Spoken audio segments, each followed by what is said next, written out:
एक गांव में एक धोबी रहता था जिसके पास एक गड्ढा था। धोबी उस गड्ढे से बहुत काम करवाता था। गधा रोज कपड़े ढोता था और थक कर चूर हो जाता था। क्या गधा कभी धोबी के अत्याचारों से मुक्त हो पाएगा? क्या उसे कभी सुख मिलेगा?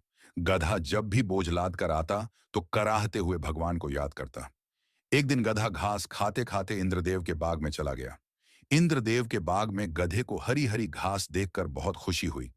वह पेट भरकर घास खाने लगा। क्या गधे को स्वर्ग में शांति मिलेगी? क्या वह वहां खुश रह पाएगा? लेकिन जब इंद्रदेव के सैनिक ने उसे बाग में घुसते हुए देखा तो उसे बहुत गुस्सा आया।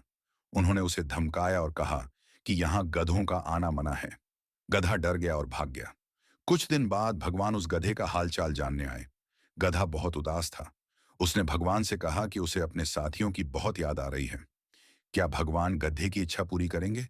क्या गधे के साथी भी स्वर्ग में आ पाएंगे? भगवान ने गधे की बात मान ली और उसके साथियों को भी स्वर्ग में बुला लिया।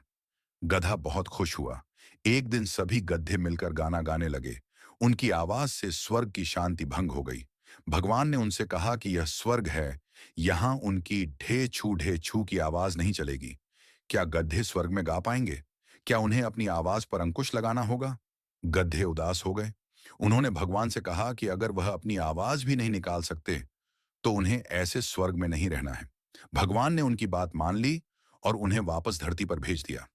यह कहानी हमें सिखाती है कि हमें अपनी वास्तविकता को स्वीकार करना चाहिए। हमें अपनी सीमाओं को समझना चाहिए और उसी के अनुसार जीवन जीना चाहिए। क्या आप इस कहानी से सहमत हैं? क्या आपको लगता है कि गधों ने सही निर्णय लिया? अगर आपको यह कहानी पसंद आई तो कृपया इसे लाइक और शेयर करें। हमारे चैनल को सब्सक्राइब करें ताकि आपको और भी प्रेरक कहानियां मिलती रहें। धन्यवाद। क्या आप इस कहानी से प्रेरित हुए? क्या आप अपने जीवन में अपनी सीमाओं को समझेंगे?